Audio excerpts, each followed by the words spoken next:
let's just very quickly listen in to Advocate Sana Raees Khan, who's going to be joining us right now. Advocate Sana Raees Khan is the lawyer who has represented Indrani Mukherjea at several instances, including at the time when Indrani Mukherjea, she was part of the team when Indrani Mukherjea actually got her bail as well, and at other stages as well. Advocate Sana Khan, thank you for joining us. My first question to you, what do you make out of what's unfolded in the court today? See, honestly, Sheena Bora case has always been a question mark to many. And moreover, CBI has actually made a mockery out of our legal system by making this statement. As lawyers, we are bound by facts and by what we say. But however, missing skeleton does not just sound unbelievable, but also unacceptable at this juncture. Clearly, I believe that there was no skeleton ever found in 2012. How can a skeleton go missing? It's not a bunch of keys, right? So this is what my opinion is. And for somebody like Indrani, see, she's a very strong woman. She has been incarcerated. She has already been languished inside the prison for a period of 6.5 years. For what? For a skeleton that does not exist? So, this recent development, what you call is a crucial piece of evidence, what they've always termed as, this certainly exonerates my client. That certainly exonerates her of all the charges. And I believe, 6.5 years that she spent inside the prison, that cannot be compensated and that cannot be restored.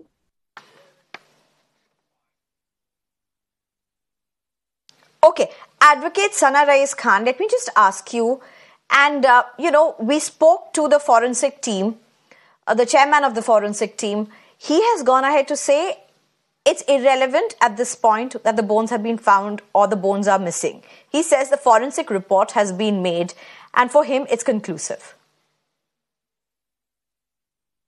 In the absence of the bones, how can you make out a case?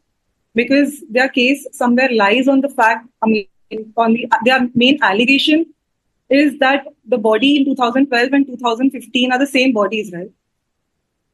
So now, and CBI have themselves shot on their foot by making this statement, because they've destroyed their own case by making the statement, by insisting that, see, the fact remains that if the allegation, what they're saying is true, then either they've lost half the body or full skeleton remains. And all this drama happened between Penn Police Station, Khar Police Station, CBI. So what? Ultimately, see, this is something which certainly exonerates her. Obviously, what has happened during the course of trial, there have been so many inconsistencies that have already come on record till date. Especially, for example, like the main guy who's made a confession on the basis of which this whole case was built up has actually answered in negative and forgotten almost all the questions during the stage of his deposition. Thereafter, multiple inconsistencies, especially even taking into consideration the forensic evidence also. There are so many inconsistencies. But now, especially this, in the wake of something that has happened today, I believe this is something which destroys this case. I absolutely destroys this case. Because honestly, and I believe that she's been framed. I have always, even my client feels she's always been of the opinion that somebody very close to her has framed her in this. And, this concocted case has been built up in a way to actually frame her. But this whole new development somewhere, is actually a testimony to the fact that the truth prevails. Okay. Let's get back to Vikram. Thank you very much, Advocate Sana Raees Khan. Thank